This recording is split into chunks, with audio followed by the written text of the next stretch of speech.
Together with Earle Sports Bets. Yeah, the twins, they be checking in. Stacking up green is the scene that you're stepping in. Winning is a trend and we stay making dollars. Nerd talk with the sports bet scholars. Yeah. It's R.I.P. to the bookies. R.I.P. to the bookies. R.I.P. to the bookies. R.I.P. to the bookies.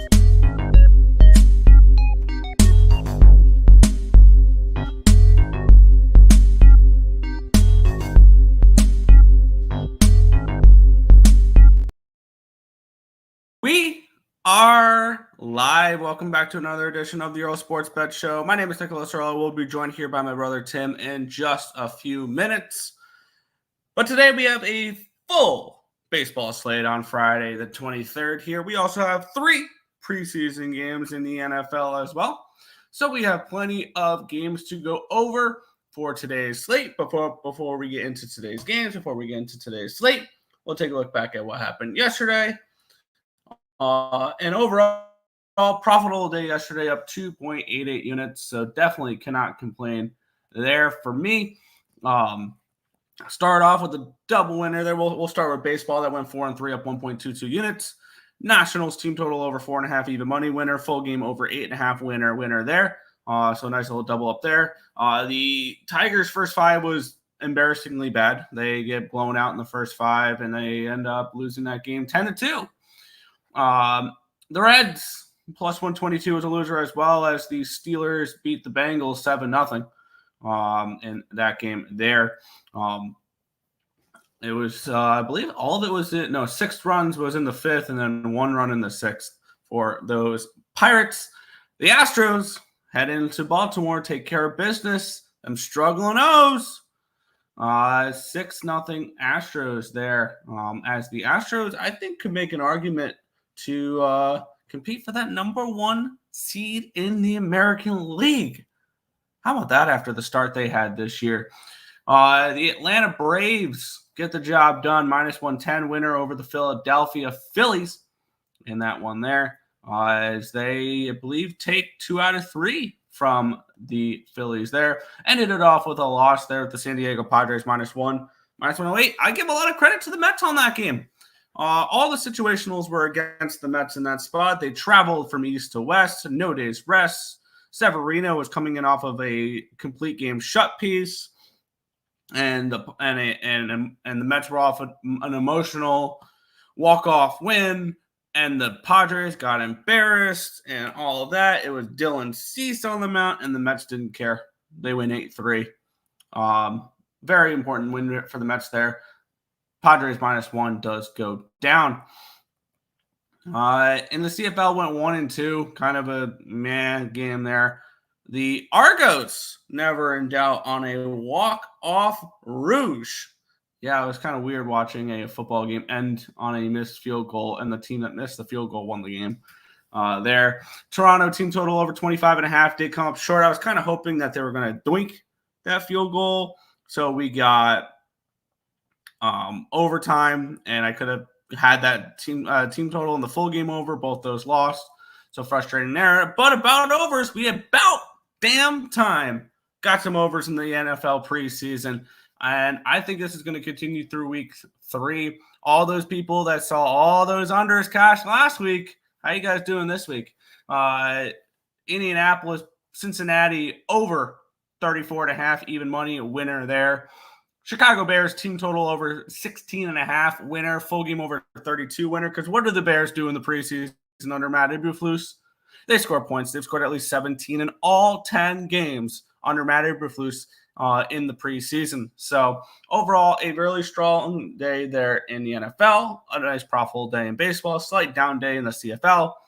But can never complain about a winning day. And that's exactly what we had yesterday. So we'll head over to the chat, and then we will get into today's games.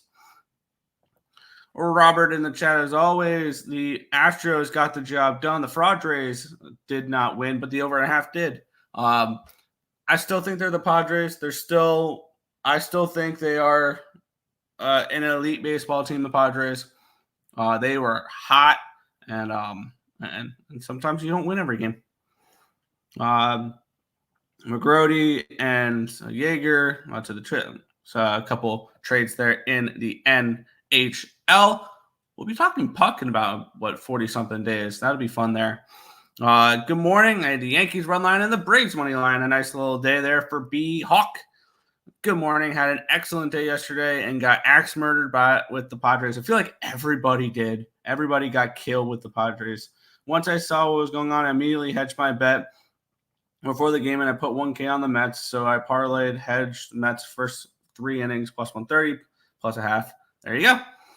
The Mets money line has value again today. As we have, who's pitching in that matchup? Oh, it's Joe Musgrove and Paul Blackburn. That should be a fun matchup there in that game. Situationally, I thought the Pods were the right side, but if you look at the Padres, no Tatis and a hurt Machado coming back off of an elbow injury.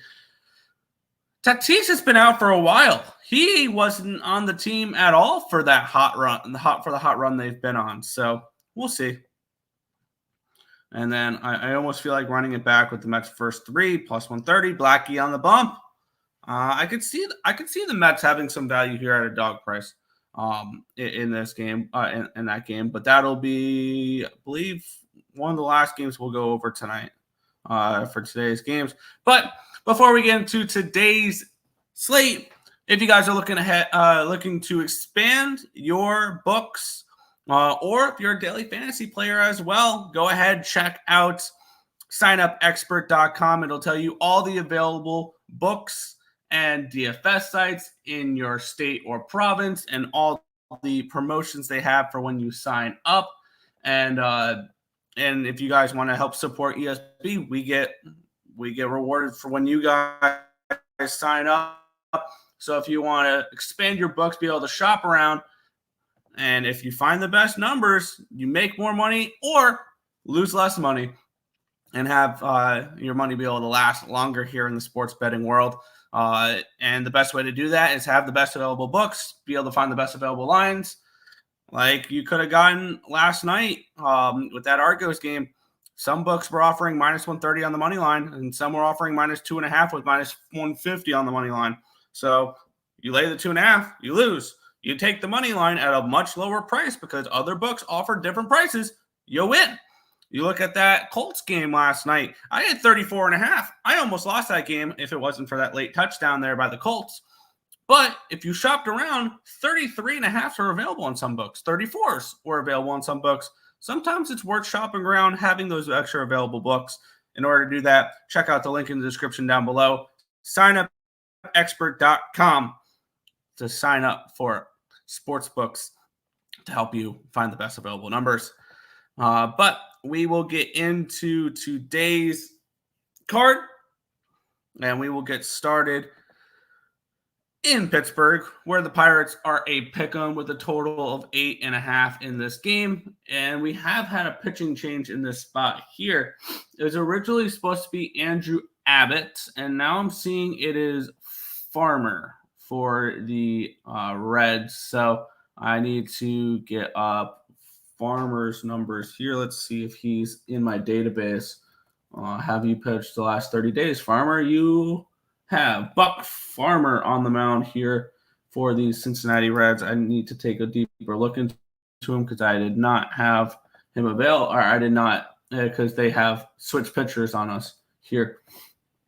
I wonder why they went away from Andrew Abbott in this game, and what should we be expecting from good old Buck Farmer here today, who it's a bullpen game. It really is a bullpen game. He doesn't go more than 2 innings, Buck Farmer, so I don't expect much from him in this game. On the other side, Bailey Falter, 3.71 ERA, 1.53 WHIP. 7.41 strikeouts per 9, which is 19%, 1.59 walks per 9, a 3.93 BABIP, a 2.81 FIP, and a 4.20 SIERA. The bullpen edge does go towards Cincinnati. Cincinnati's bullpen's been pretty good.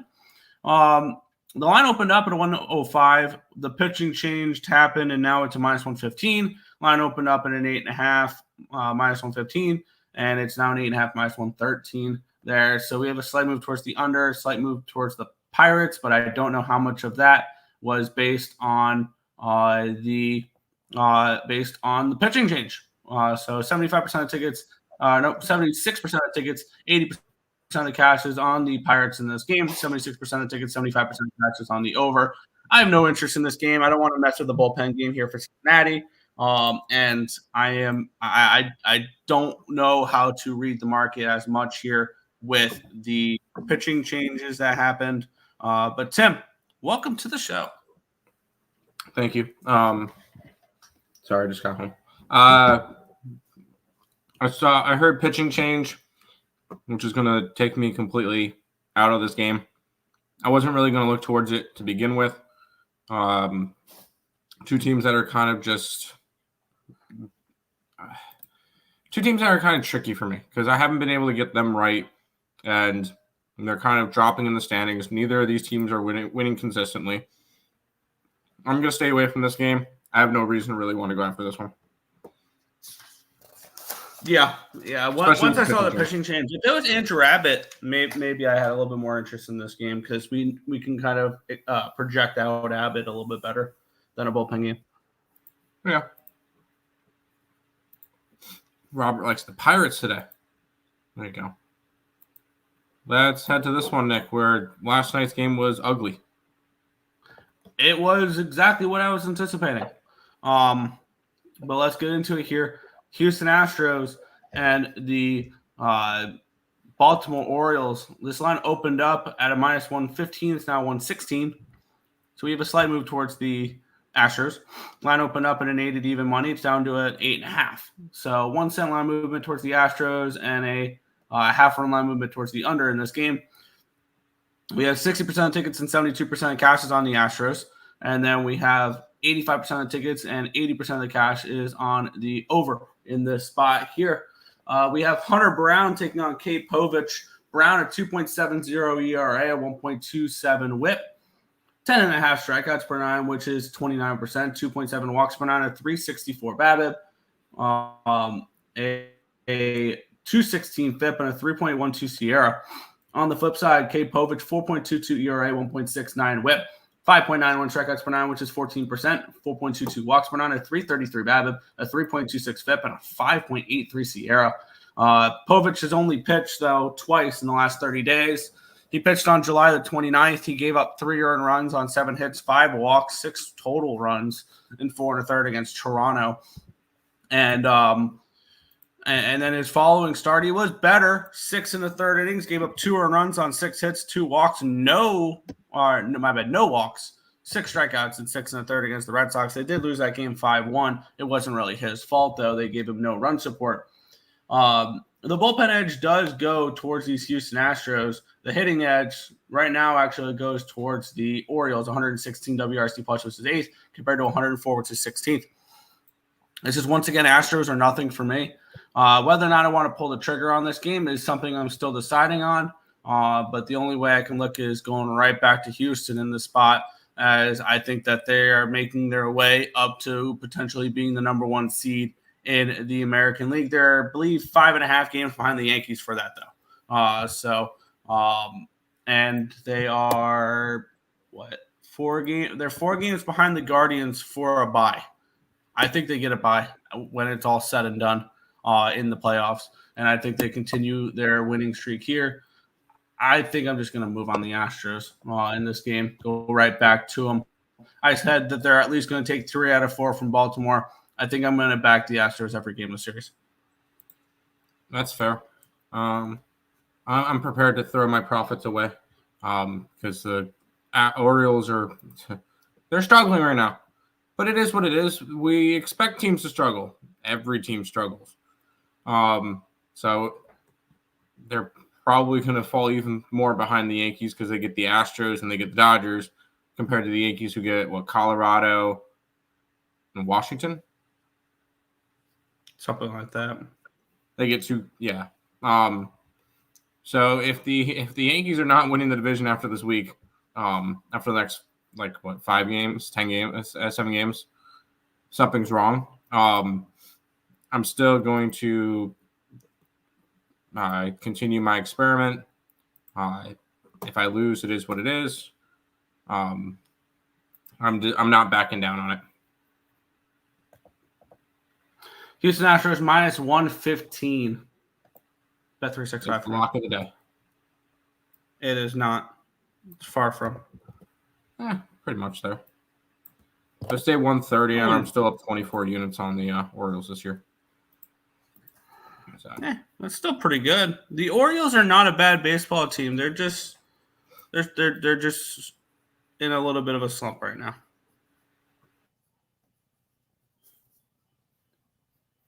Yep, and they're running into the hottest. It is what it is.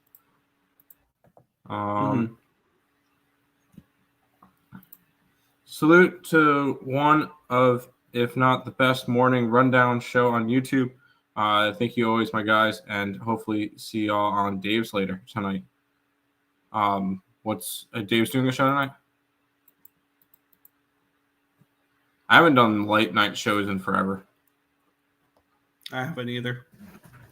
So, Bang Bang Strogang, pretty much.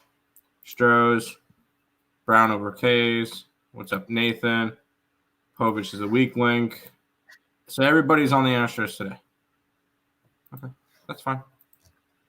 Well, we'll go from one AL East top runner to the other one. Yeah, we have the New York Yankees, slight minus 275 favorites, total of 8.5 in this game. I thought, looking at this matchup, that I was going to see a minus 300 fade, and I think actually I may have spoke too soon, because I think I'm starting to see some minus 300s here. It's a minus 300 fade. All right, and I actually don't hate Kyle Freeland. Let's get into it here. We have the New York Yankees taking on the Colorado Rockies. This line opened up at a 285. It's up to a 290 on Bet Online. But when looking at the minus 300 fade, I have 7 books I bet on. I look for at least 5 or 6 of them to be minus 300. Minus 300 on 365, 305 on Caesars, 305 on DraftKings, 300 on ESPN Bet, 300 on Fanatics, 300 on MGM, 295 on FanDuel. So basically minus 300s across the board here. And then as for the total in this game, it opened up at an 8.5 minus 115. It's an 8.5 minus 109 now. Let's take a look at the cash flow in this spot here. 96% of the tickets, 95% of the cash is on these New York Yankees. 96% of the tickets, 98% of the cash is on the over in this game as well. The line dropping. We have Kyle Freeland and Carlos Rodon. Freeland, 6.66 ERA, 1.52 WHIP, 9.25 strikeouts per nine, which is 24%. 2.59 walks per nine, a 368 BABIP, a 4.64 FIP, and a 3.85 SIERA. On the flip side, Carlos Rodon, 3.92 ERA, 1.31 WHIP, 11.32 strikeouts per nine, which is 29%. 392 walks per nine, 3.92 walks per nine, a 294 BABIP, a 384 FIP, and a 401 SIERA. The bullpen edge goes towards the Yankees. The hitting edge goes towards the Yankees. 121 WRC plus, which is 5th, compared to 61, which is 29th. No surprise, the minus 300 fade has statistical advantages everywhere in this game. And I believe I have to go back, and I'll probably post it on Twitter today with the Rockies picks here.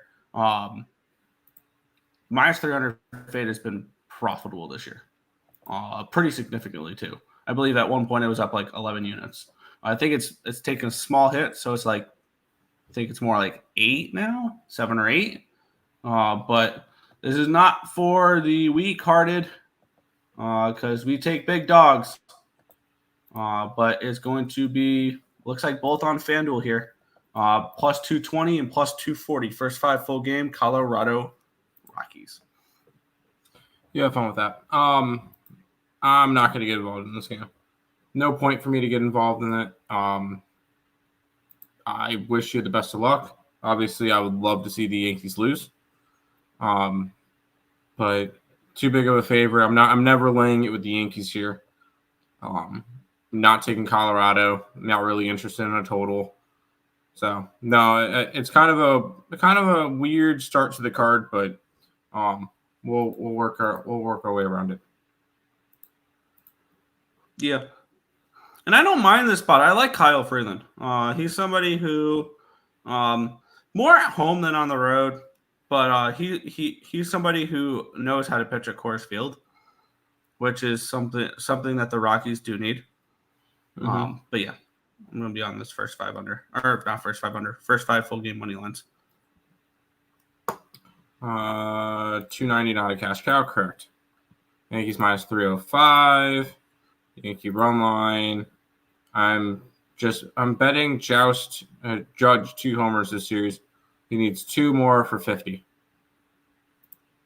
Rodon over strikeouts. Judge hit solo hit parlay. I can only look at the Spankies.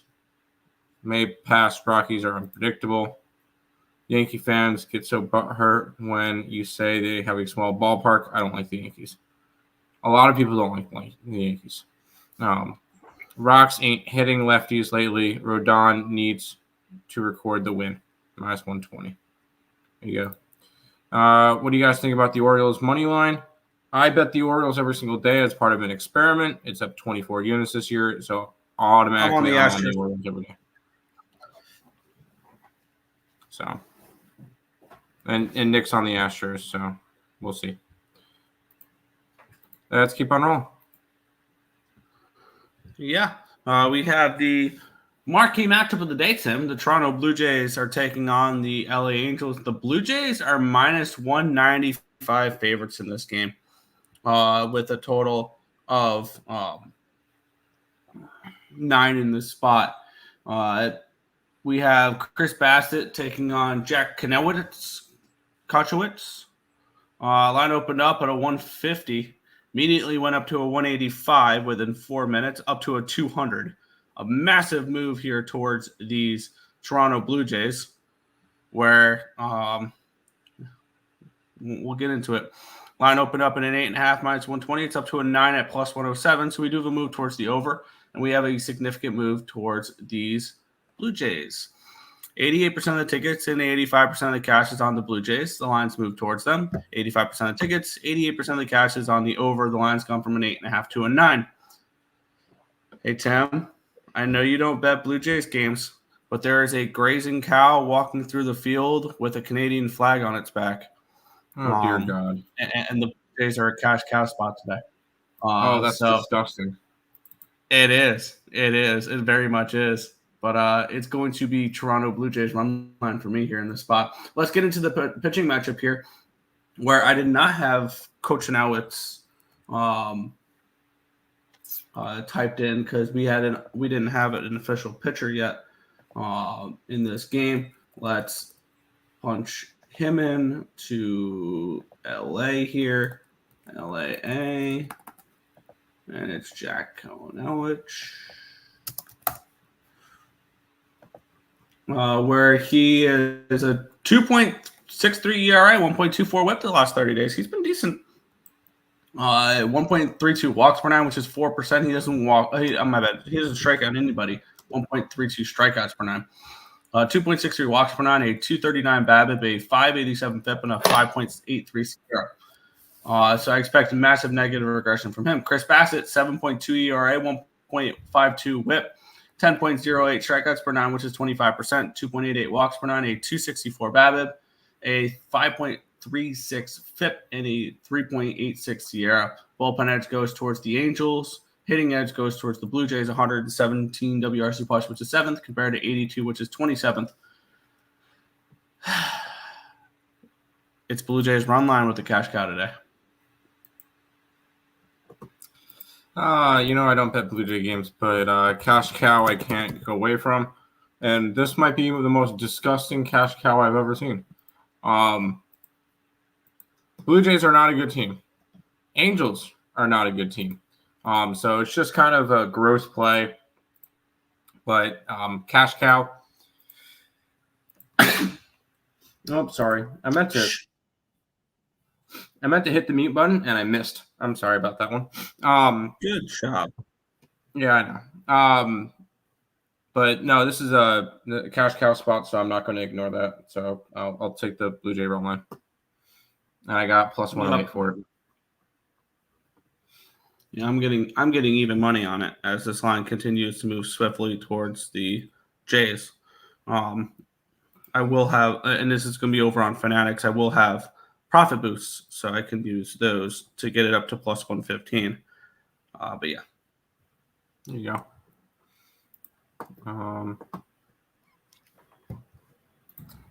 Anyone like the Jags to cover? Nick? I would lean in that direction.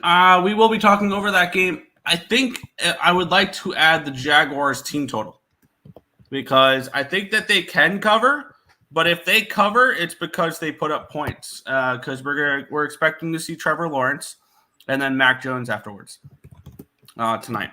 They're starting their starters and it sounds like Trevor Lawrence is the first half. So maybe a Jags first half could be an interesting look as well. I'm pretty sure they've adjusted for that. Yeah, they're -6 for the first half, -7 full game.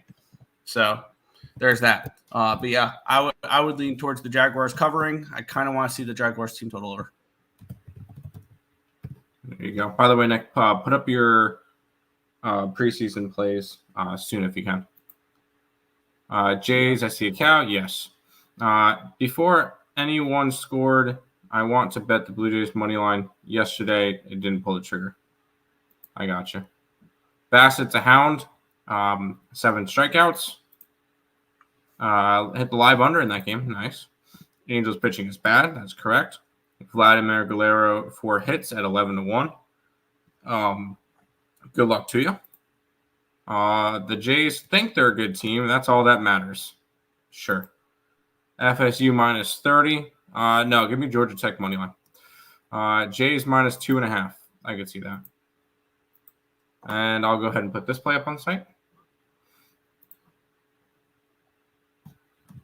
Yeah. One more thing I wanted to touch on with the Angels real quick before we move on to the next game.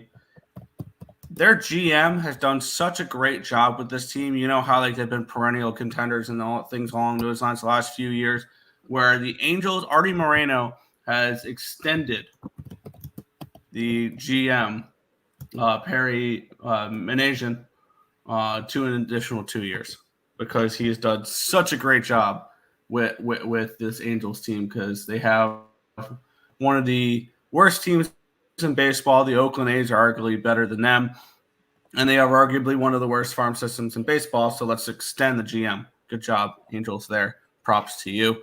Let's move on, though. Chicago Cubs and the Miami Marlins. The Cubbies, -120 road favorites in this game with a total of 8.5 in this spot. Let's take a look at the line history between Max Meyer and Kyle. Opened up at a 120. It's now a 119.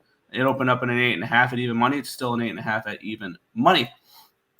Let's take a look at the cash flow in this game. 38% of tickets, 71% of cash is on the Marlins. No line movement. 82% of tickets, 88% of cash is on the over here as well.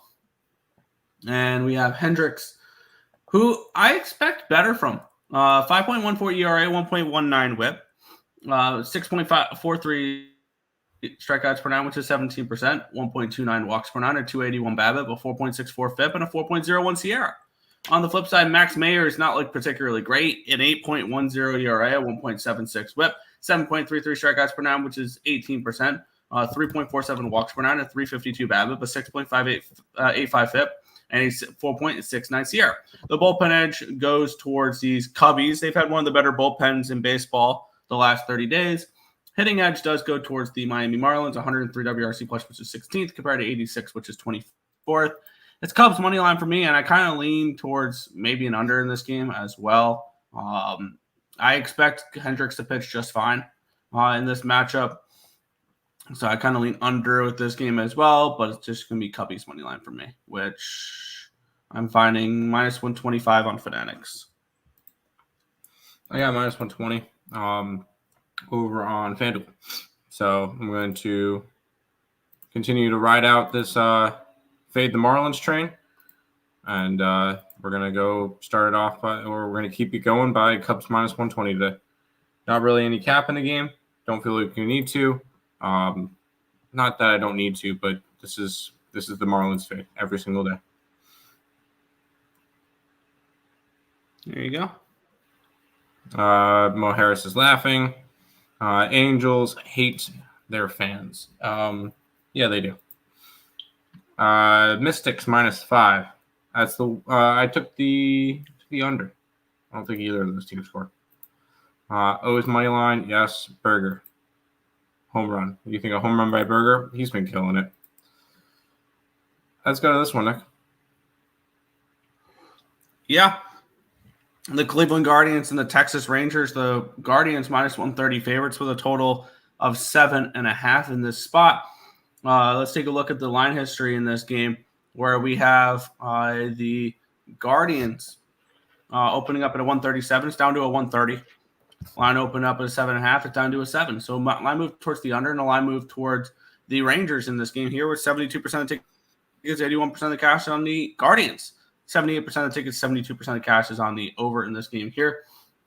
We have Nathan Eovaldi, Tanner Bybee. Eovaldi's 5.14 ERA, 1.14 whip, 9.32 strikeouts per nine, which is 25%. 0.96 walks per nine, a 3.04 BABIP, a 3.84 FIP, and a 3.01 Sierra. On the other side, Bybee's been pretty good. 2.08 ERA, a 0.92 whip, 7.48 strikeouts per nine, which is 22%. 0.83 walks per nine, a 254 BABIP, a 3.58 FIP, and a 3.79 Sierra. The bullpen edge going towards the Guardians. The hitting edge, there is none. Both of them are at 86 WRC plus, 25th and 26th against righties the last 30 days. For me, this is under or nothing. I'm not looking at a side in this game. I would only look towards the under in this game. One thing that I was kind of looking at, and I got an interesting little, not trivia question, because you can easily just look it up. We have the reigning World Series champions, or arguably one of the most disappointing teams in baseball this year, the Toronto Blue Jays. Who has a better record? Blue Jays do. Blue Jays are 60-68. The Rangers are 59-69. They are currently 4 games better than the Oakland A's. A team that lost 112 games last year. Which, by the way, if you bet the Oakland A's over their win total, they need 2 more to push. Interesting. I have no interest in this game. It's just a tricky spot. I think it's Cleveland run line or nothing to me. And I think that just pushes me towards nothing. Cleveland's been struggling. They've lost 5 out of 6. They just came off of a ugly series versus the Yankees. They got swept by Milwaukee, and that's after they won 5 games in a row. Previous to that, they lost 7 games in a row. This is a very streaky team, and they are not on the right side of the streak right now. And on the opposite side, you got actually Texas, who's been playing a little bit better. They've won 3 out of their last 4. They just won a series versus Pittsburgh, which that's Pittsburgh, so do with that as you wish. I can't go after anything in this game. I feel like if I'm going after anything, take some plus money, go after Cleveland run line. But it's kind of a tricky card today. I'd be on the opposite side. I'd go Rangers or nothing in this game. And I kind of saw this regression coming from the Guardians when I did my buy-sell during the All-Star break. My number 1 sell team was the Cleveland Guardians. So I kind of saw this coming a little bit. There you go. Fade the Marlins train. Yeah. Yep. Hendricks might be a fade, to be honest. Yep. Marlins first 5. No. Nerfy. First 5 under. Cleveland. You have them 3 boosts on Fanatics. Jays minus 1.5. Doesn't sound bad with that at all. Yeah, I used 2 of them on that. Cleveland minus 1.5. Let's keep on rolling, Nick. Yeah. We have the Arizona Diamondbacks. They're in Boston to take on the Red Sox. It's a fun little series. We don't see these 2 teams play very often. Minus 125 for the Red Sox. Total of 9.5 in this game. We have Brian Bayo versus Ryan Nelson. This line opened up at a minus 125 for the Red Sox. It's now minus 122, so a 3-cent line movement towards these Snakes. 9.5 was the total at opening at minus 110. It's now at minus 115, so a 5-cent move towards the over here as well. Taking a look at the cash flow in this game here, we have 69% of the tickets and Nice 58% of the cash is on the Red Sox, with the line moving slightly towards the Arizona Diamondbacks in this game. 67% of the tickets, 63% of the cash is on the over in this one, with the line moving, I believe, towards set over. We have Ryan Nelson, who has been very good, all things considered, for these Arizona Diamondbacks as of late. A 3.13 ERA, a 1.01 whip, 9.38 strikeouts per nine, which is 27%, 1.99 walks per nine, a 291 BABIP, a 2.75 FIP, and a 3.40 CR. On the flip side, Brian Bayo, 3.21 ERA, 1.29 whip, 9 strikeouts per nine, which is 24%, 4.18 walks per nine, a 264 BABIP, a 4.63 FIP, and a 4.27 Sierra. For the bullpen, the edge goes towards the Diamondbacks. The hitting edge is very significant towards the Diamondbacks, who are number one in baseball versus righties, 152 WRC plus the last 30 days. The Red Sox, though, 129, which is third. They're hitting the baseball pretty well right now. But this game, for me, it's Diamondbacks. And the markets are pointing Diamondbacks. Starting pitching edge is the Diamondbacks. Bullpen edge is the Diamondbacks. Hitting edge is the Diamondbacks. The wrong team is favored in this game. The only thing that you can argue with the Red Sox in this game is that they're at home. And that's not enough of an argument for me to want to stay off of these snakes today. So for me, it's the Diamondbacks. And I'm going to take them here on this spot. I'm going to shop around and try to find the best number. Keep in mind, this is the Diamondbacks' last series of a big road trip. So maybe you could look at that. We're worried about that at the end of the trip rather than the beginning. I know. Well, beginning of the series, I got what you meant. In that 6-game road trip so far, they've gotten swept by the Tampa Bay Rays and then swept the Marlins. So definitely interesting there. This is a Arizona team that's been red hot. But I will say,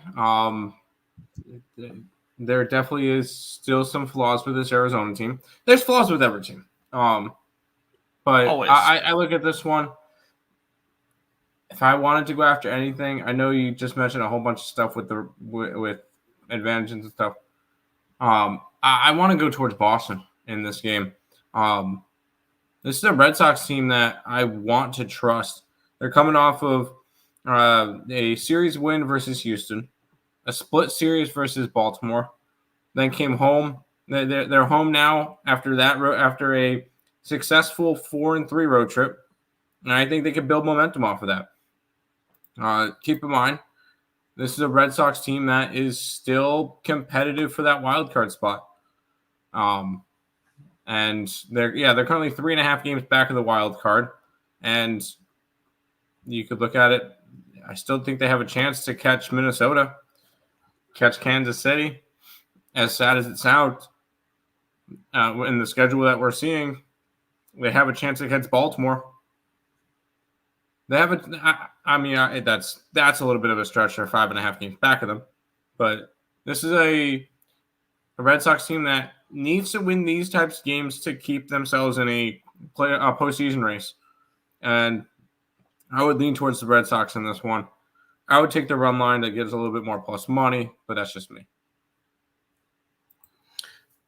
Yeah, I see the Red Sox as that team on the outside looking in when it's all said and done. I think the wild card teams.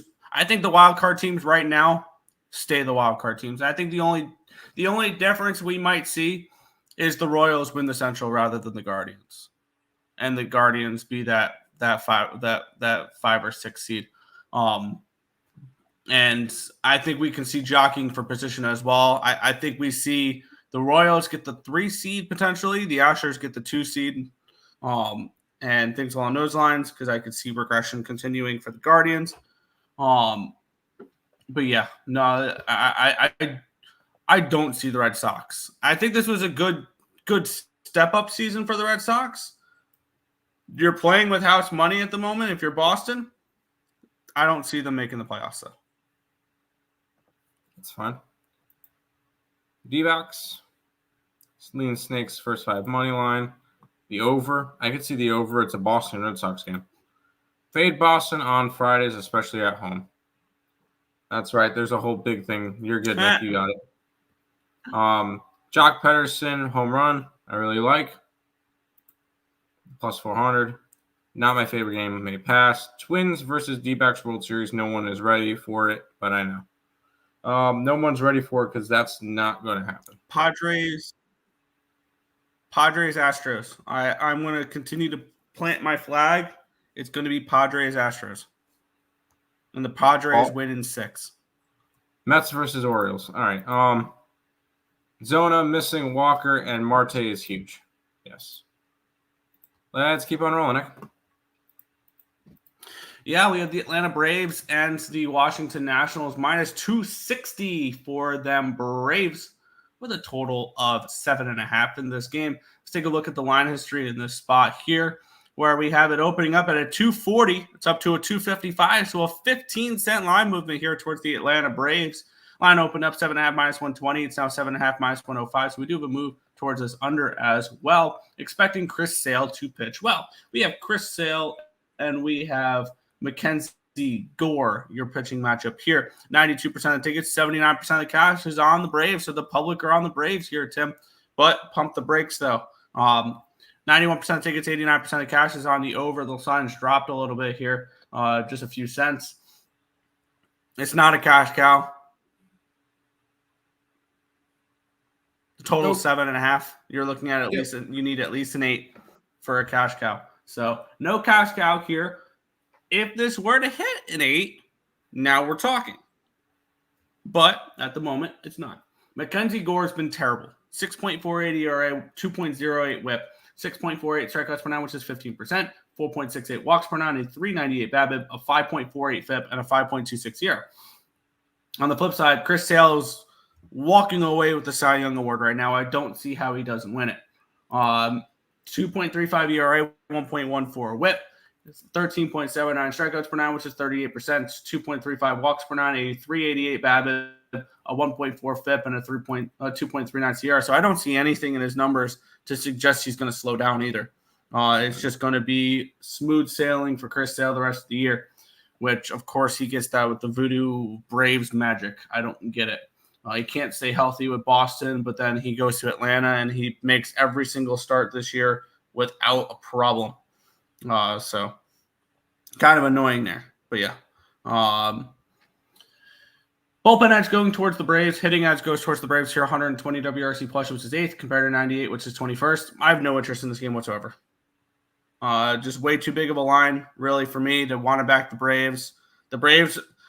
Now, here's an argument you can make for the Washington Nationals. Is this a letdown series for the Atlanta Braves? They're just coming in off of beating the Phillies 2 out of 3. Is this a letdown spot for the Braves? I'm going to lean on the side of no, just because they're still in a wild card race and there's really no letdown spots you can really afford to have.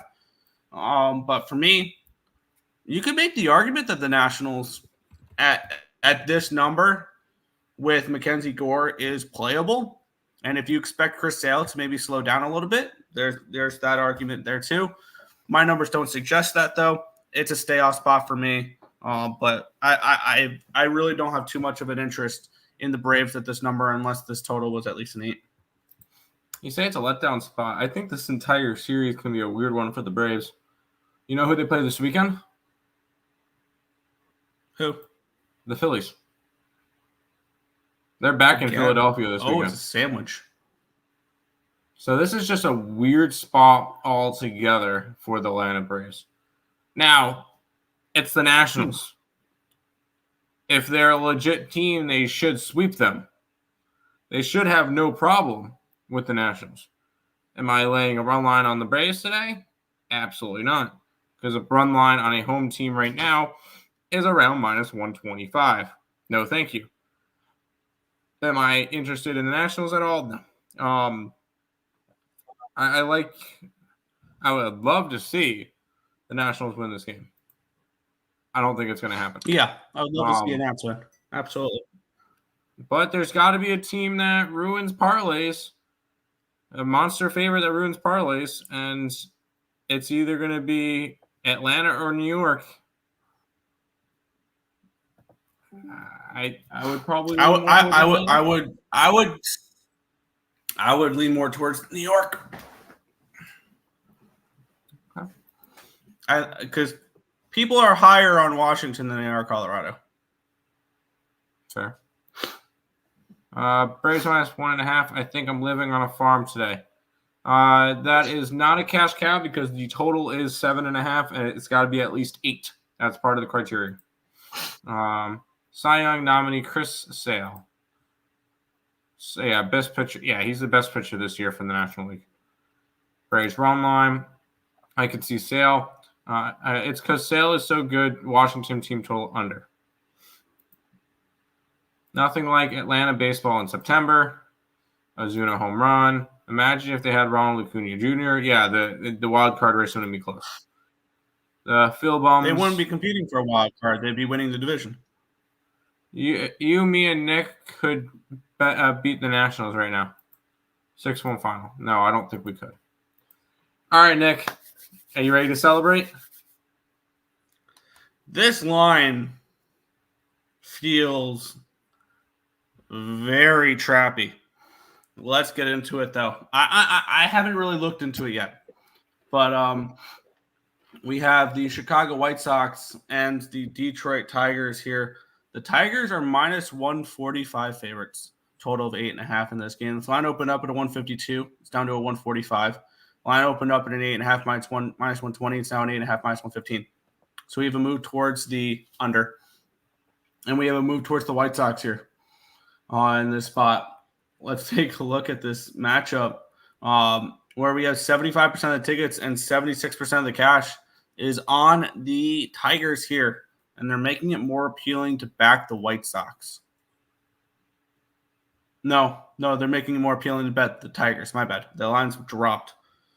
77% of the tickets and 80% of the cash is on the over in this game as well, with the line dropping. Chris Flexen and Kiter Montero. Montero, 4.5 ERA, 1.21 whip, 7.39 strikeouts per 9, which is 20%, 2.89 walks per 90, 263 BABIP, a 4.91 FIP, and a 4.25 SIERA. On the other side, Chris Flexen, the 6.64 ERA, 2.11 whip, 4.43 strikeouts per 9, which is 10%, 4.43 walks per 9, a 388 BABIP, a 4.93 FIP, and a 6.15 SIERA. The bullpen edge goes towards the Tigers. The hitting edge, you ready for this, Tim?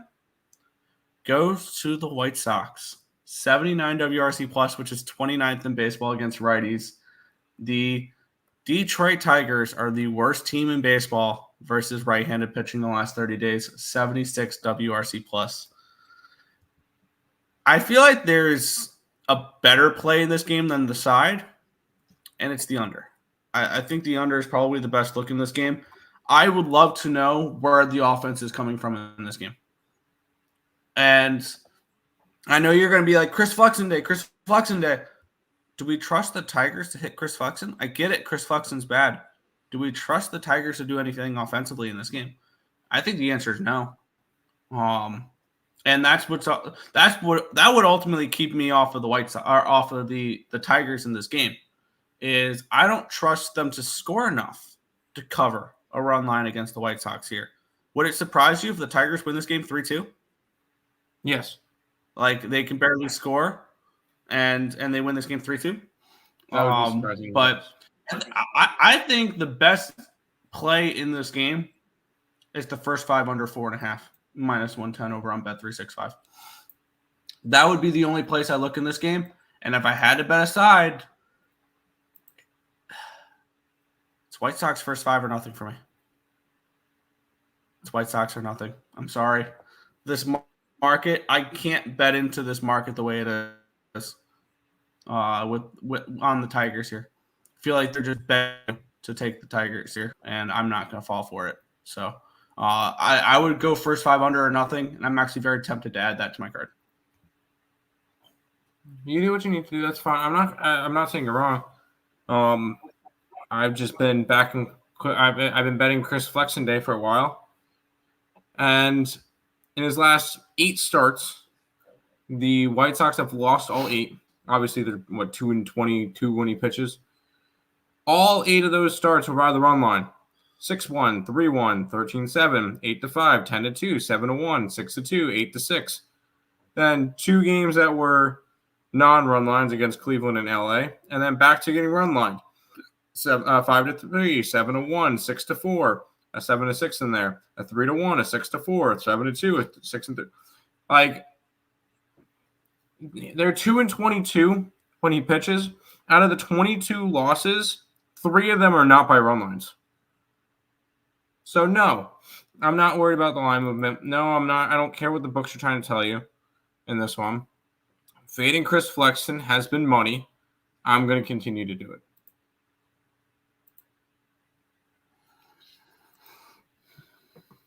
Good luck. I am staying off this game, I think, in general. With strong leans towards the White Sox and the first 5 under. Okay.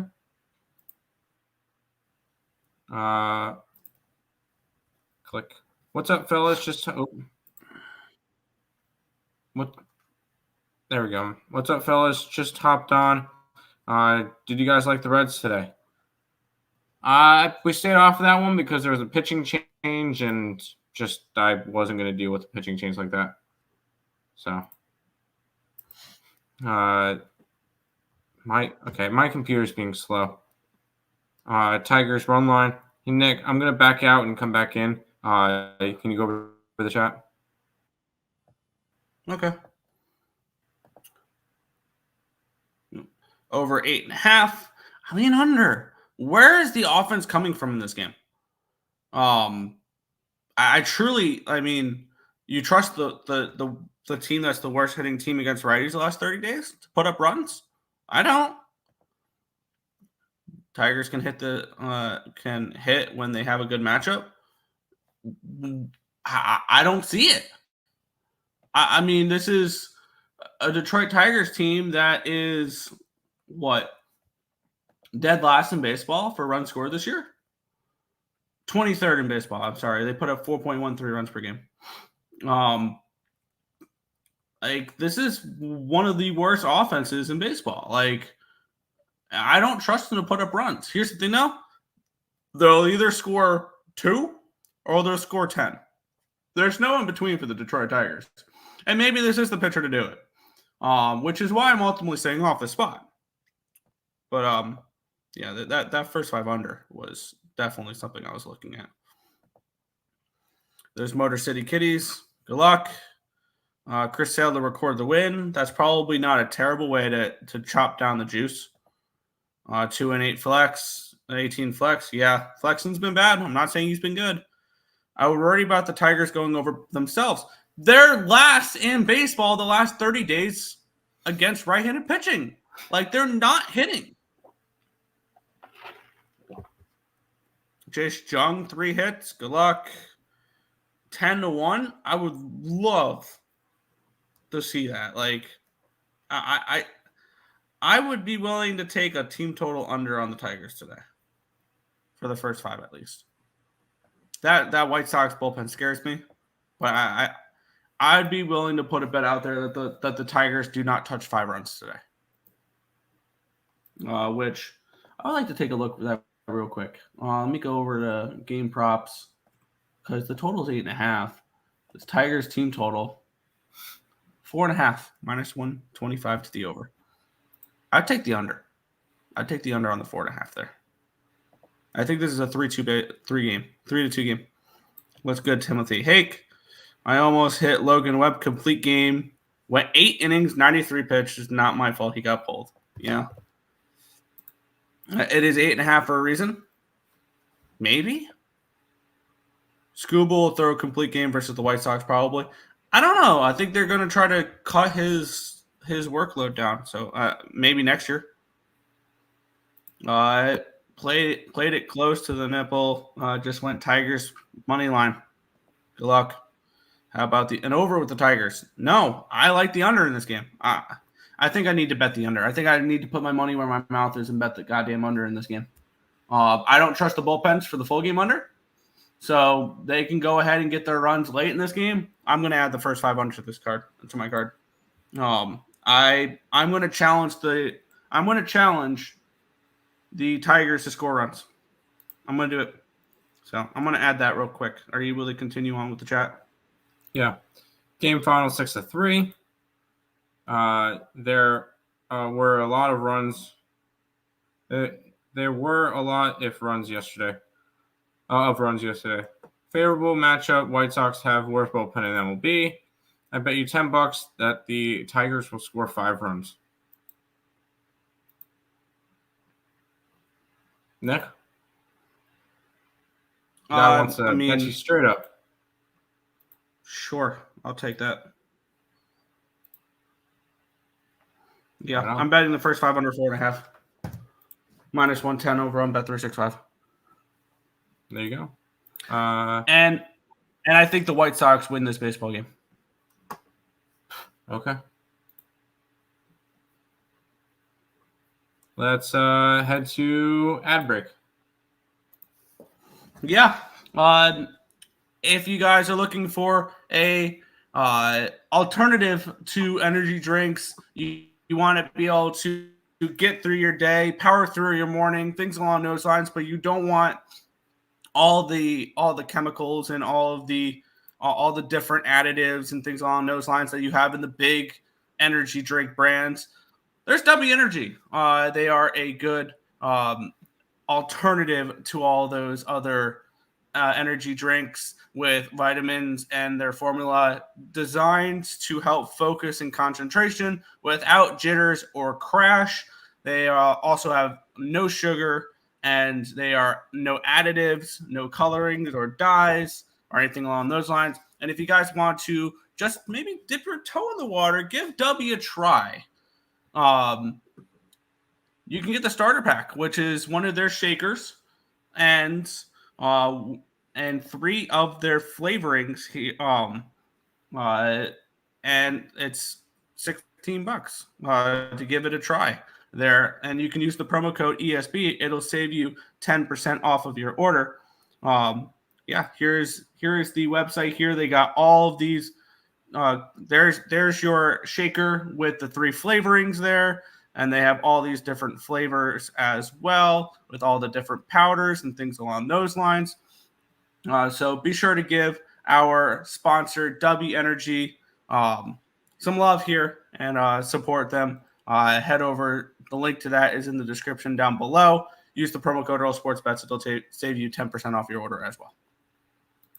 There you go. Let's keep on rolling, Nick. Yeah, we have the Minnesota Twins and the St. Louis Cardinals. We have the Twins minus 145 favorites with a total of 8.5 in this game. Let's take a look at the line history in this spot where we have, where is it? Minnesota. There we go. David Festa and Andre Palante. Line opened up at 135. It's now 145. Line opened up at an 8.5 minus 120. It's now an 8.5 minus 115. So move towards the under and a move towards these Twinnies.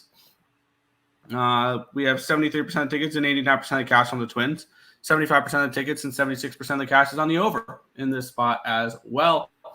Andre Palante, David Festa. Palante, 4.43 ERA, 1.30 whip, 6.45 strikeouts per nine, which is 17%, 4.03 walks per nine, a 2.65 BABIP, a 3.66 FIP, and a 4.19 SIERA. On the other side, David Festa has been not bad, actually. 2.38 ERA with a 1.15 whip, 12.31 strikeouts per nine, which is 33%, 3.18 walks per nine, a 2.94 BABIP, a 3.34 FIP, and a 3.08 SIERA. The bullpen edge goes towards the Minnesota Twins. The hitting edge also goes towards the Minnesota Twins. 123 WRC plus, which is 6th, compared to 89, which is 21st. I am interested in the Minnesota Twins in this game a little bit. We have the bigger bets coming in on the Minnesota Twins.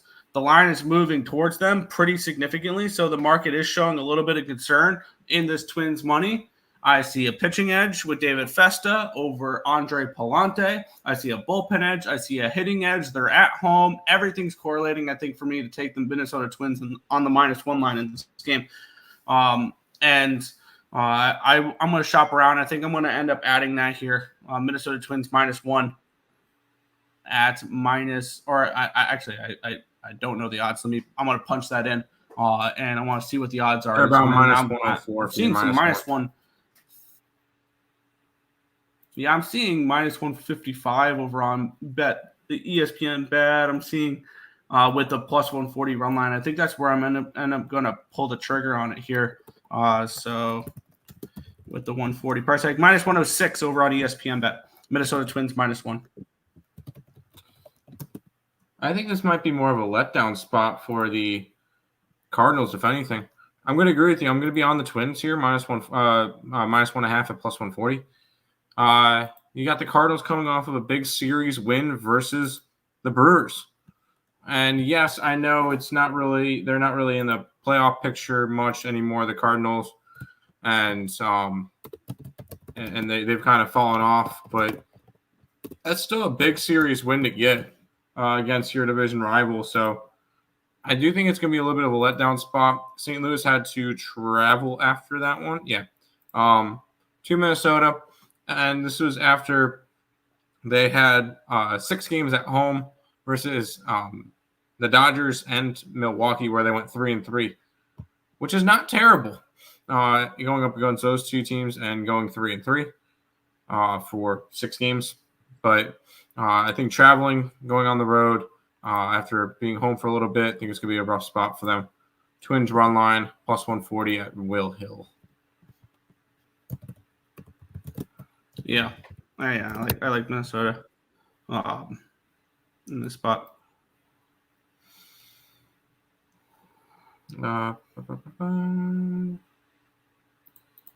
Mookie Betts situation. What about it? Now we're getting a little bit ridiculous here. I think Tigers score 5 runs. It's the White Sox. If you got Chicago winning, definitely over 8.5. Why? Are the White Sox going to score? Where are these teams hitting? These are 29 and 30 the last 30 days against right-handed pitching. These teams don't know how to hit. And maybe I can come back tomorrow and have egg on my face when that game finishes 9-8 and it's 4-4 by the 3rd inning. But hey. Cardinals plus 125, bad spot for Twins. Twins at least had a day off. Twins had a day off and then came home after playing 4 in Texas and 3 in San Diego. They had a day off. The Cardinals did not. So I don't view it as bad of a spot for the Twins. Twins run line. Oh, never mind. Don't win shit on the road. Still a bad spot for Twins. It's not a great spot for the Twins, but just like the Mets, the Cardinals will ride the momentum, right? No, I don't think so. Twins minus 1.5. Yes, Twinkies today. This is an interesting game, Nick. Yeah. This one, when I was typing up the lines this morning, jumped out to me a little bit. Not in the way of like, oh, I need to bet this game or anything along those lines. It just took me aback that the Royals are minus 140 against the Philadelphia Phillies with Walker on the mound. However, it is Christian Walker on the opposite side. This line opened up with the Royals as minus 130 favorites. It's now 137. Line opened up at a 9 at minus 110. It's now a 9 at minus 122. Let's take a look at the cash flow in this spot here, where we have 68% of the tickets and 57% of the cash is on the Royals. So the bigger bets are coming in on the Phillies in this game. 32% of the tickets, 43% of the cash, which doesn't surprise me. The Phillies getting that type of money as a dog doesn't surprise me. 93% of tickets, 94% of cash is on the over in this game as well. I backed the Nationals team total over, full game over last game when Walker pitched. So I have no problem fading Walker whatsoever. And I definitely think he's the weak link in this rotation. 6.23 ERA, 1.62 whip, 8.31 strikeouts per 9, which is 21%. 6.23 walks per 9, a 2.27 BABIP, a 7.89 FIP, and a 5.36 ERA. On the other side, Michael Waka, 2.64 ERA, a 1.21 whip, 6.75 strikeouts per nine, which is 19%, 2.93 walks per nine, a 256 BABIP, a 4.76 FIP, and a 4.65 SIERA. The bullpen edge goes towards these Royals because the Philly bullpen's kind of struggled a little bit as of late, and the hitting edge goes towards the Royals, 126 WRC plus, which is 5th against righties compared to 87, which is 23rd. For me, I mean, I understand breaking this game down more. I understand why the Royals are favorites in this game. Do I want to lay a number with the Royals against the Phillies? Not particularly. But, like, this Royals team has a lot of promise to them. And if they make it into the postseason, because it's still not a done deal, they can fall apart a little bit. The Red Sox can catch back up to them. Mm-hmm. Look at this rotation that the Royals can trot out in a National League divisional series. Let's just throw that out. American League. Seth Lugo, Cole Reagans, Brady Singer. And that's not even including Waka, who's pitched pretty well as of late. They have the rotation to win a playoff series, this Royals team. I understand why they're favorites in this game. I do. I think, and here's the way, if you need action on the Royals in this game, which I don't think I need action on the Royals in this game, but if you were to play the Royals in this game, I have a better way of approaching it than laying $1.40 here. Because I do expect Michael Wacha a little bit of regression. I think the Phillies can get to him a little bit in this game. I would go Royals team total over before I would lay the $1.40 or a run line in this game. Because the Royals' bats are alive right now. They're 5th in baseball versus righties, and they got a really vulnerable pitcher on the mound on the opposite side with Taijuan Walker. The only way I can look at this game is a Royals team total over or a full game over. It would be the only two ways I would look at this game. As much as I love the Royals, and I think that they have promise, and could they be that sneaky team that takes a wild card spot and makes a run? Maybe. Like in that AL, I think that's a very wide open AL. Because if you're going into the playoffs as an American League team, which teams are you most afraid to play? The Astros and the Yankees. Not in the Central. The Yankees have flaws. The Astros are probably the most dangerous team in the American League. Baltimore has flaws in the bullpen. Cleveland has flaws because their starting rotation is not good enough, I think. KC has the rotation. KC has the lineup. And they honestly had the most underrated trade deadline pickup with Ursik, who is now closing games for them, who they got from Oakland. Yep. Like, this bullpen shored up for the Royals. There's a reason why this team has gone from one of the worst teams in baseball last year to a playoff team this year. And I look for them to potentially continue that here. The only way I can look is Royals, team total over, full game over. I don't want to lay $1.40 with them here. That's just not appealing to me personally. Or a run line, not appealing to me. Because I can see the Phillies. I don't want to lay runs against the Phillies. That's kind of the way it is the Phillies are still too good of a baseball team for me to want to fade them as a dog. So Royals, team total over, full game over, or nothing for me. I don't think I'm getting involved in this game, though. I was grabbing the Royals run line. And this is just kind of, I know you mentioned the whole fact that actually the Phillies are no longer the best team in baseball. Do you know who the best team in baseball is, Nick? Without looking? Yankees. Incorrect. Yankees.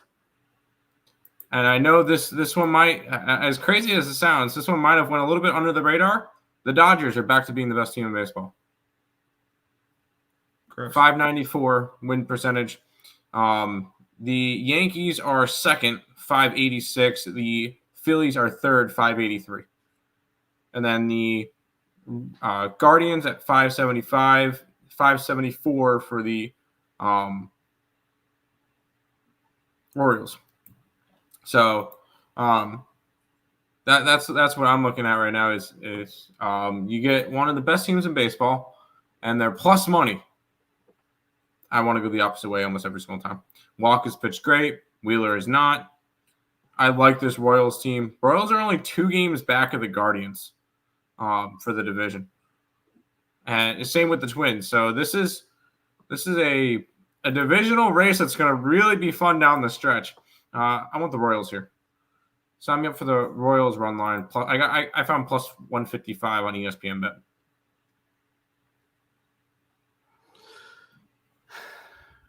Yeah, I mean, it's definitely very appealing.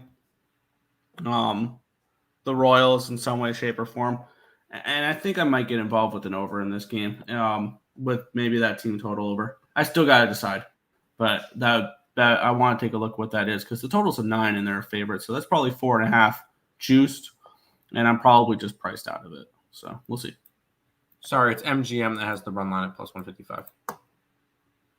4.5 minus 125 on ESPN Bet. I'm gonna take that Royals team total over.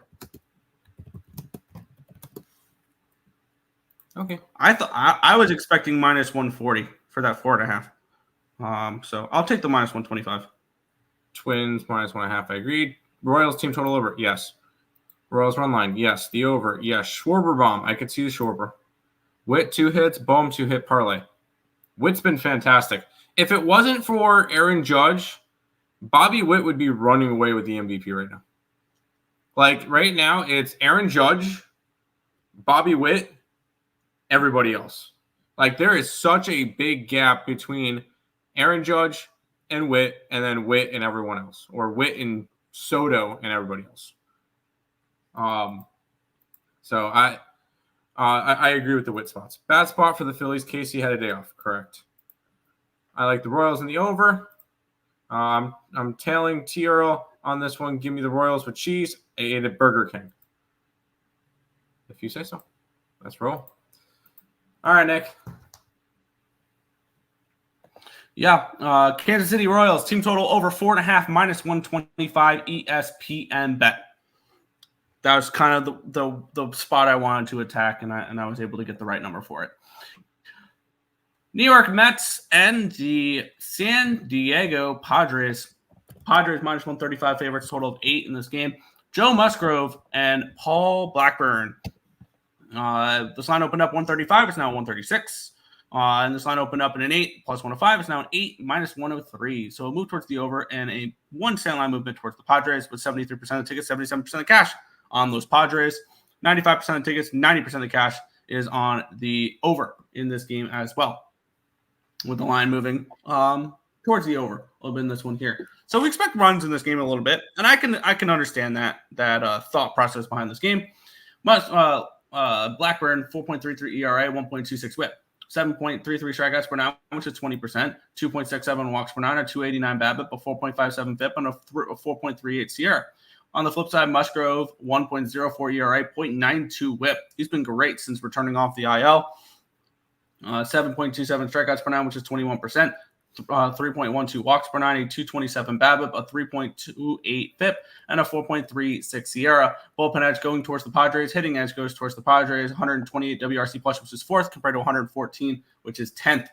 I mean, this is just – I think this game should be more of a toss-up. I'm not betting it. I kind of lean over the total at 8, but it seems a little public for me.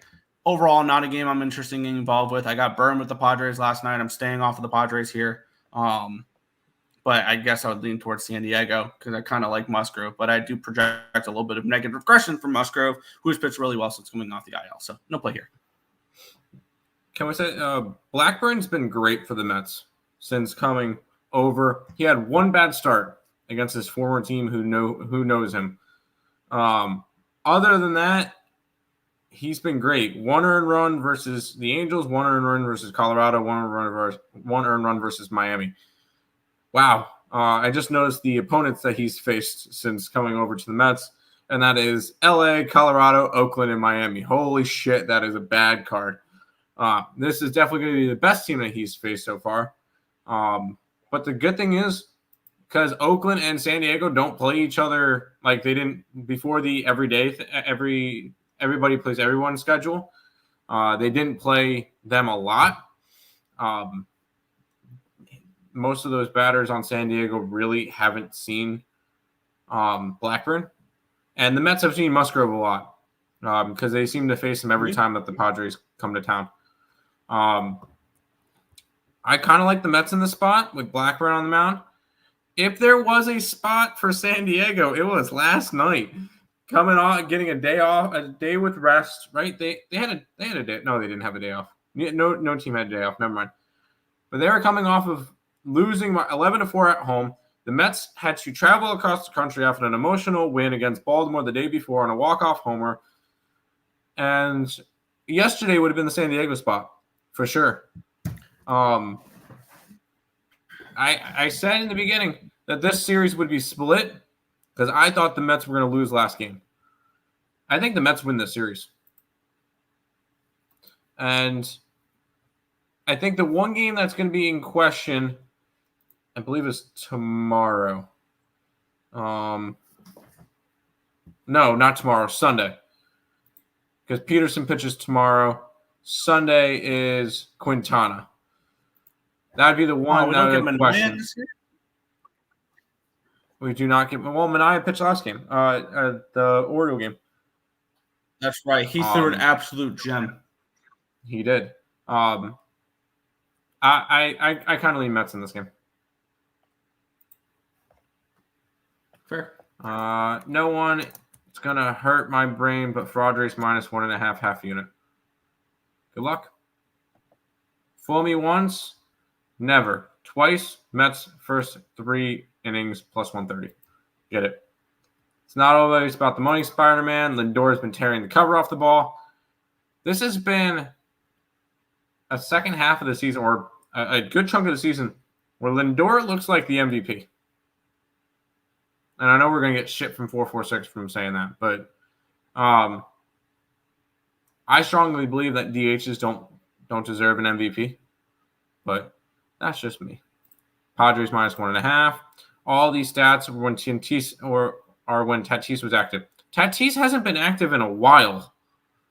And we don't know when he's coming back. And here's the thing is the Padres have played their best baseball without him. Yeah. I'm not even – I don't even put Tatis into the cap. So, fade the Padres. What the Fook was San Diego killed my parlay last night. Killed a lot of people last night. Mets were better and are better and are underdogs. Yes, they are. Are the Mets the better team, though?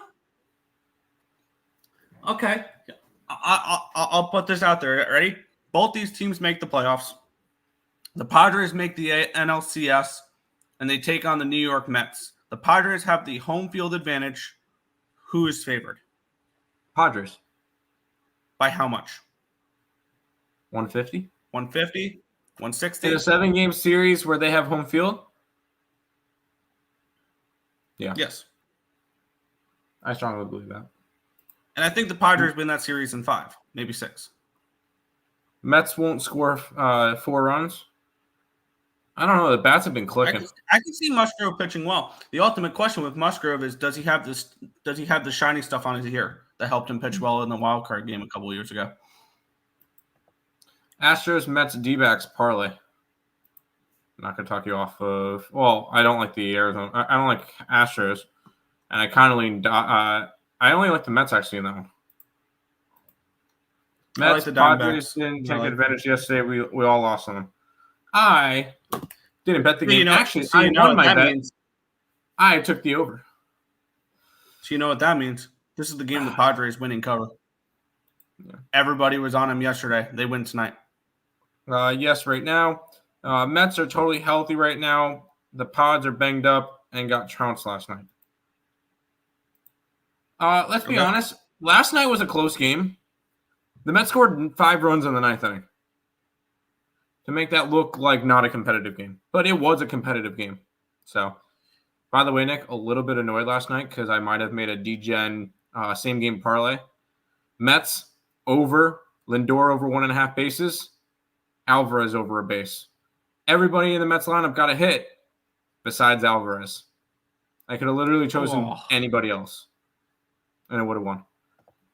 But anyways, we got 3 games left, and then Nick, the Dodger game, I'm going to end up tailing out of here, and I'll let you go over your 3 football games, and then wrap up the show.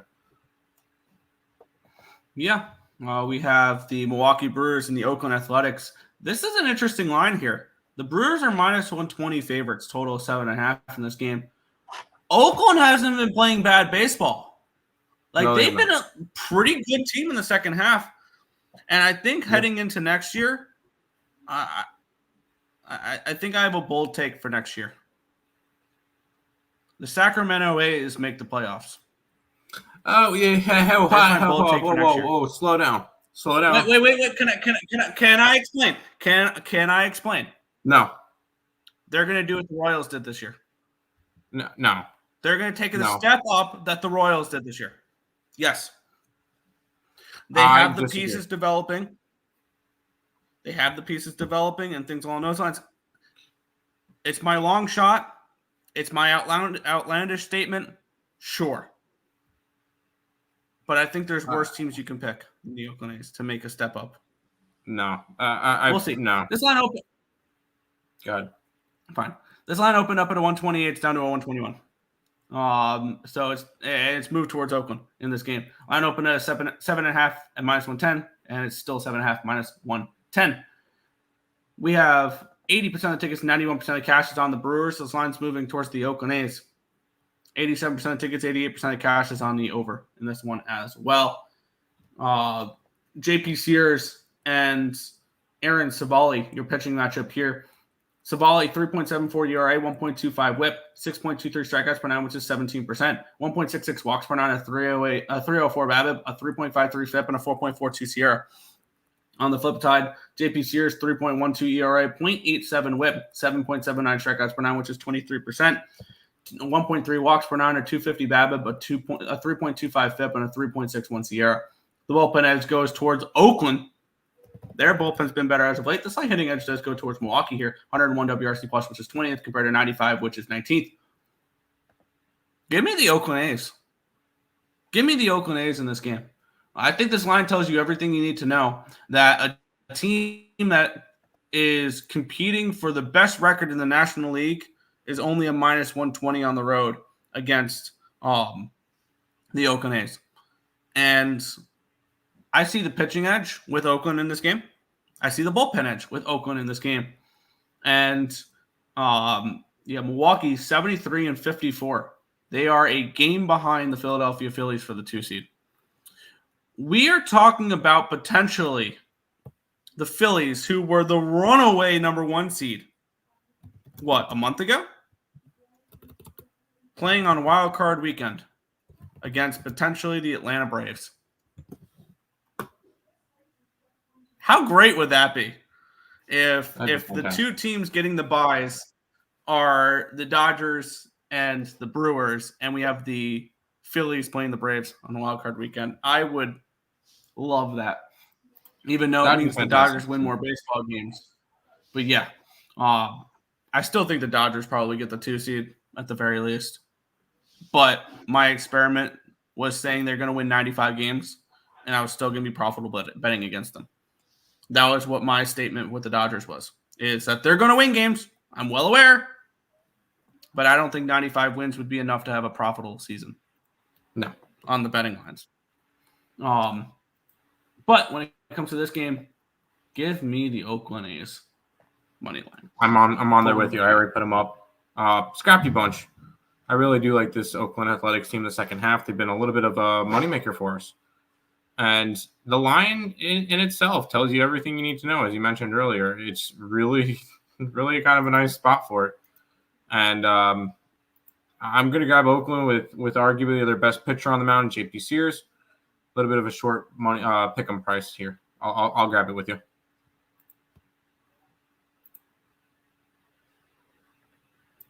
Sam, I took the over too. I could see it. This game's going to hurt my brains for Padres.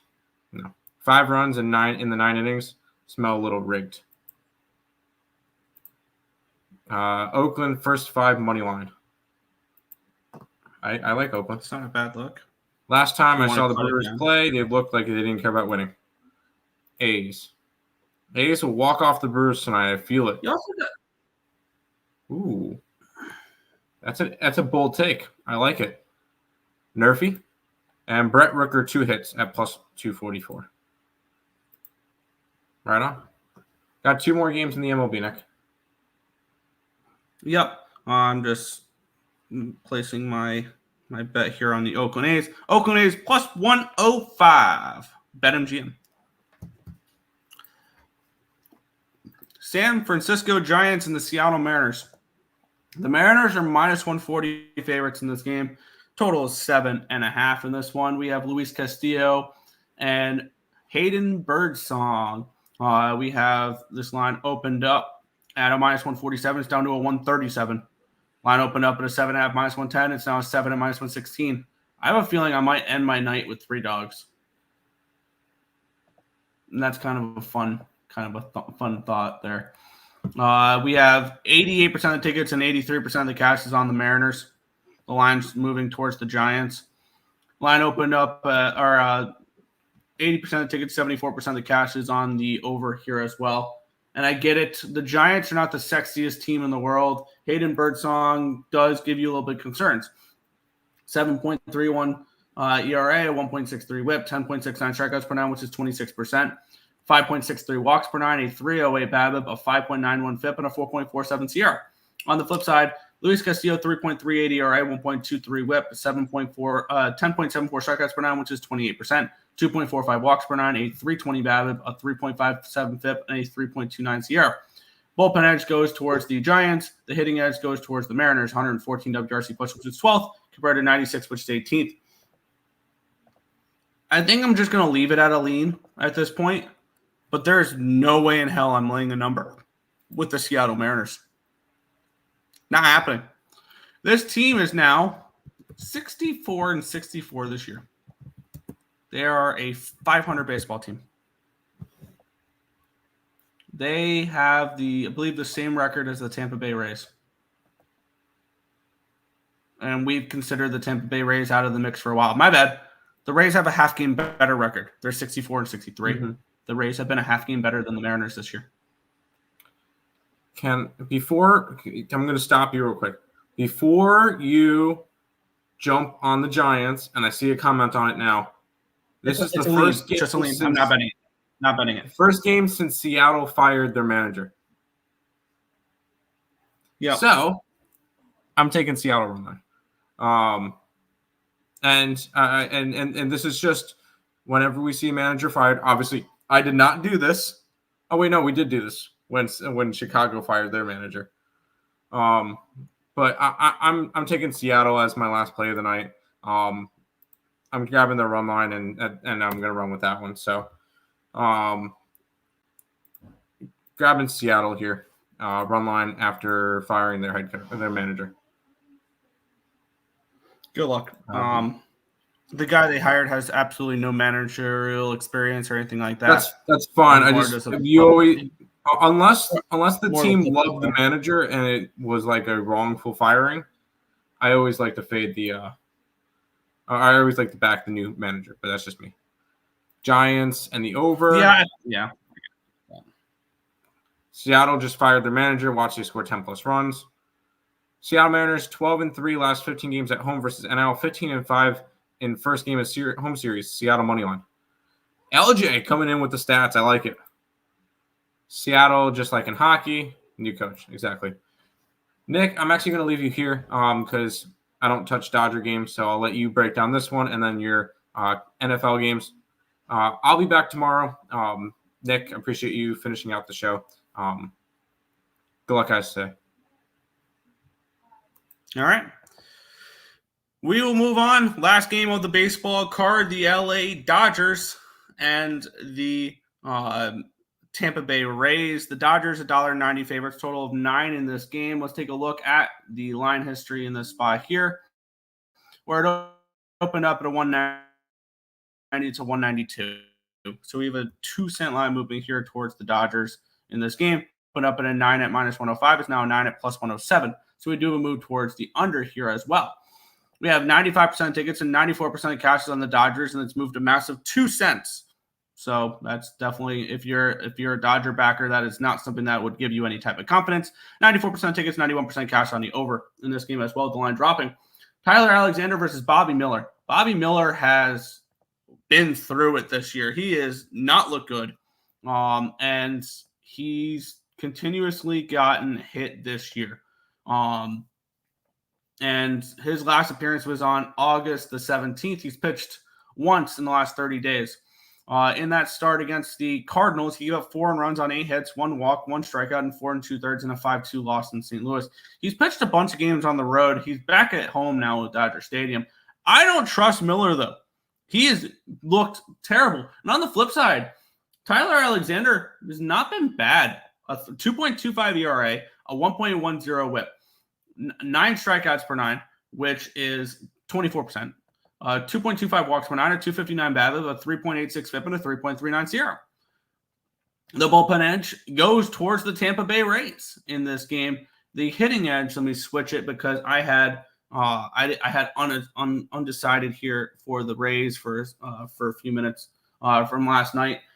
The Dodgers struggle against lefties. 95 WRC plus, which is 23rd, still better than the 88 WRC plus, which is 22nd for the Rays against righties. But all things considered here, I don't think the Dodgers should be this big of favorites. And we have the Rays, they're staying on the road. They were in Oakland. I think this line is too wide. It's entirely too wide. And I'd probably bet this even if I wasn't doing the Dodger fade. And I'm getting plus 165 over on ESPN Bet. That's where I'm going to move on them here. I'm going to take the Rays here plus 165 to end my card. The markets are kind of giving me belief in this play as well. With all the money, all the tickets are on the Dodgers, and the line's really not moved. It tells me that they're not afraid of the Dodger money. This is that last leg at the end of the night for all the people's parlays that I think can fall. If the Yankees and the Braves both win, I would be even more confident in the Rays winning this game. So I'm on the Rays at plus 165. And that's where we're going to go for that last game on the card. Let me get into the situation here. I forgot where Tim left off, so hopefully I'm not going to be repeating too many there. Cash cow, LA minus. Nope, it hasn't moved at least 10 cents. Nope, the line hasn't moved enough. No cash cow. Rays first 5 money line. There you go. Rays can't hit like the Dodgers can. The Dodgers are not hitting lefties. I don't trust Miller on the mound. Fair, me neither. Ohtani home run. I don't trust the Rays bats. Minus 192 Dodgers total and 9 and money coming on the Dodgers. Cal, no. You missed one aspect of it. The line has to move at least 10 cents as well. The market has to be respecting that money coming in on the home big favorite. And it's not for this Dodger game. So there's that. We will head over to the NFL. We get 3 games on the gridiron here. We're going to kick it on off with the Jaguars and the Falcons. This was a game that I was looking to make an add-on to here because we have the Jaguars. They're 7-point favorites with a total of 35.5 in this game. Let's get up the line history in this spot, which I'll say it now. I'm probably going to be betting the over in every game here on the card. And this is something that I think I'm going to be doing the entire week 3. 14-2, the under week 2. And we started to see last night. It was so beautiful to see. 2 overs last night. I told you guys regression towards the over is coming.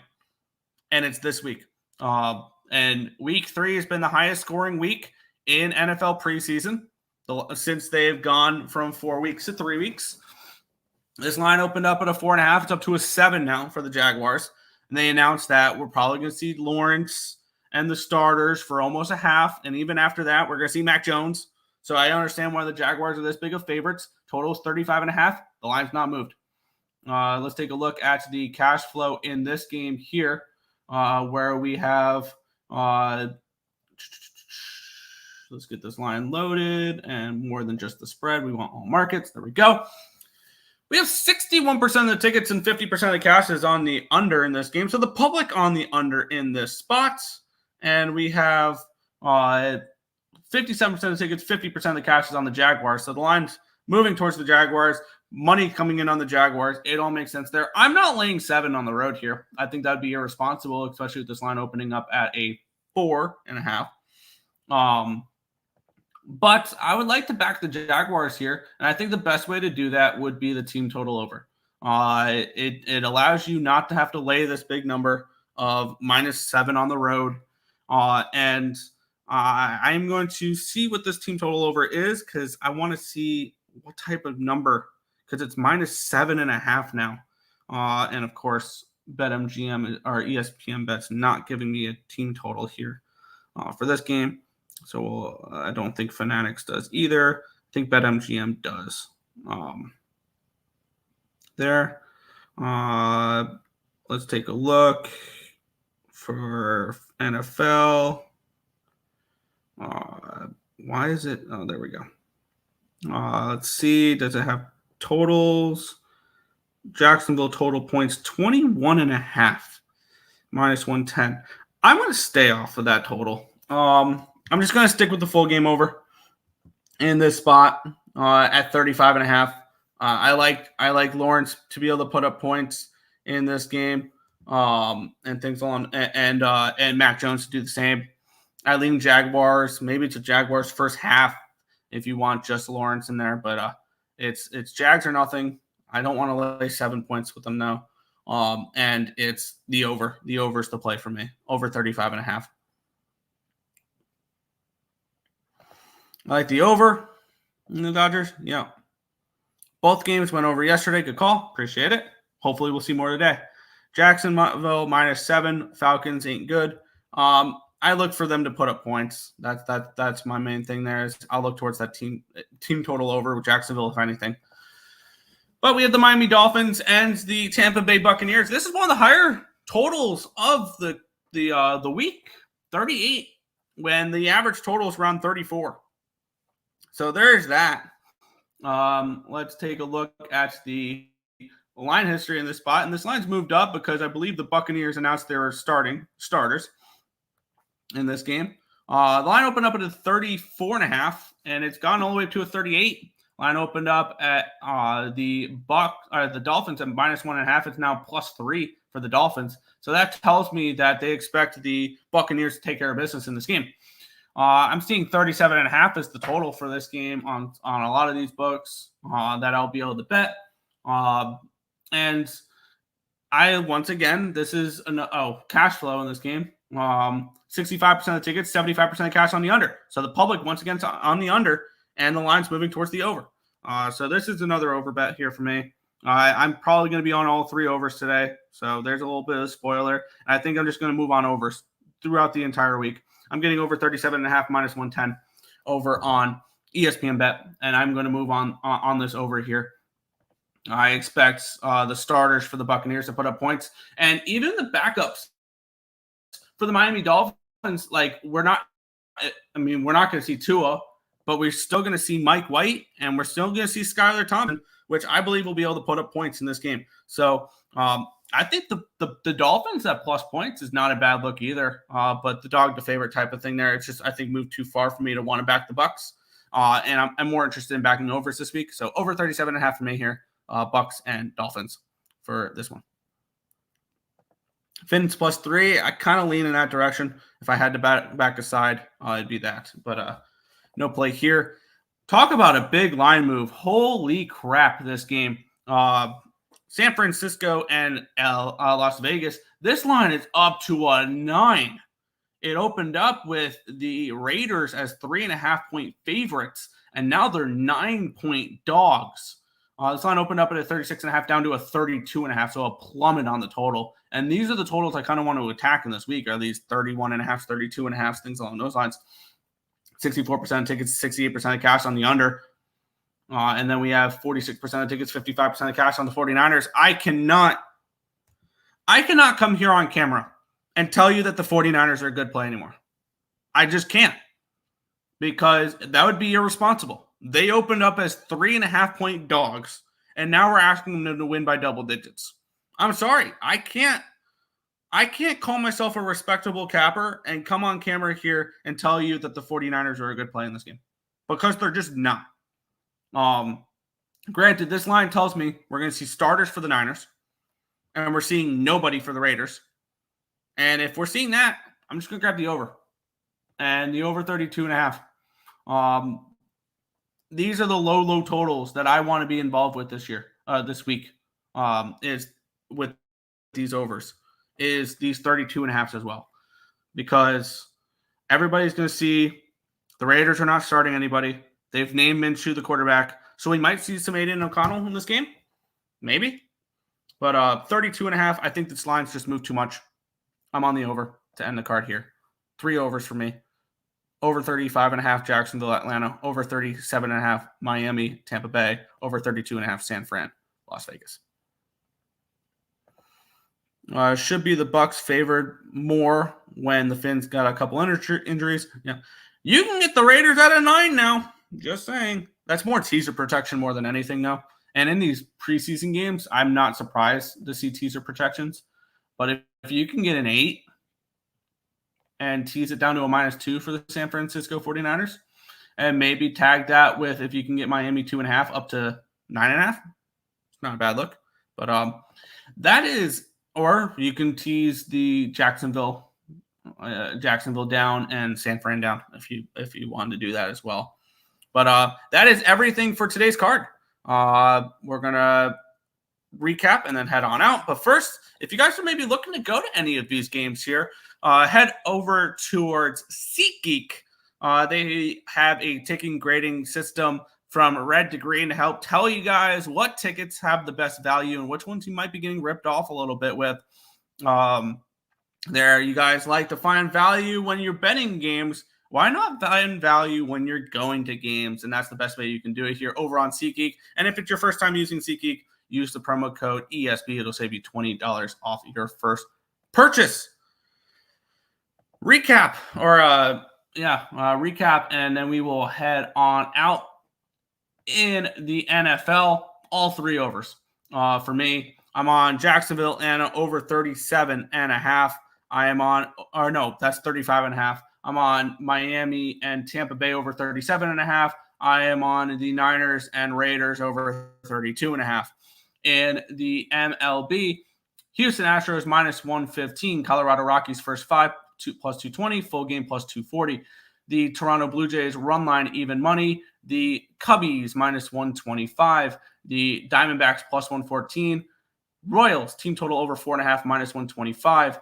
The first 5 under 4.5. Kansas City, Detroit. Minnesota -1 -106. Oakland Athletics +105. Tampa Bay Rays +165 for that. But that is everything for today's card. Quick check at the chat. I don't think we have any more. There we go. All right. But that is going to do it for this one. We'll catch you guys same time, same place tomorrow for another edition of the Earle Sports Bet Show. Good luck, everyone.